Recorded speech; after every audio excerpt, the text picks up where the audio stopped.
अध्यक्ष महोदय, दिनांक 6 तारखेला 6 जुलैला डोंबिवली इथे शास्त्रीनगर हॉस्पिटलमध्ये एक गर्भवती महिला गेली असताना तिचं चेकअप झाल्यानंतर तिकडच्या डॉक्टरांनी तिला सांगितलं की आपण प्रेग्नंट आहात, आपल्याला जे काही बाळ होईल कदाचित प्रीमॅच्युअर होईल आणि आपल्याला NICUची गरज लागेल, तर आपण शास्त्रीनगर रुग्णालयातून दुसऱ्या रुग्णालयात जा, इथे NICUचे सगळे जे बेड्स आहेत ते भरलेले आहेत.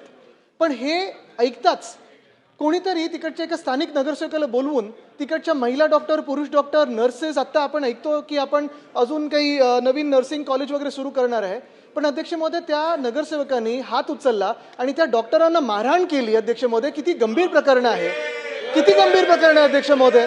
म्हणजे एखादा कोणी डॉक्टर आपल्याला सांगतो की ह्या हॉस्पिटलमध्ये बेड नाहीये, निकूची गरज लागणार आहे, आपल्याला आपली ऍडमिशन दुसऱ्या हॉस्पिटलला करून देतो, आपण मारहाण करायची या डॉक्टर्सना.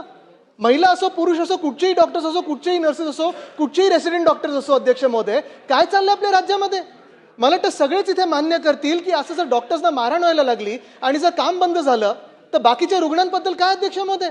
अध्यक्ष महोदय, आमची मागणी ही आहे की आपण निर्देश द्यावे सरकारला, एक तर मुख्यमंत्री महोदयांकडून ह्याच्यावर निवेदन व्हावं, त्या नगरसेवकावर कारवाई व्हावी आणि त्या नगरसेवकाला त्याच्या पदावरनं बरखास्त केलं पाहिजे अध्यक्ष महोदय, नाही तर हा महाराष्ट्र शांत बसणार नाही अध्यक्ष महोदय. ही आपण इथे निर्देश दिले पाहिजेत अध्यक्ष महोदय. आपले निर्देश याच्यावर गरजेचे आहेत.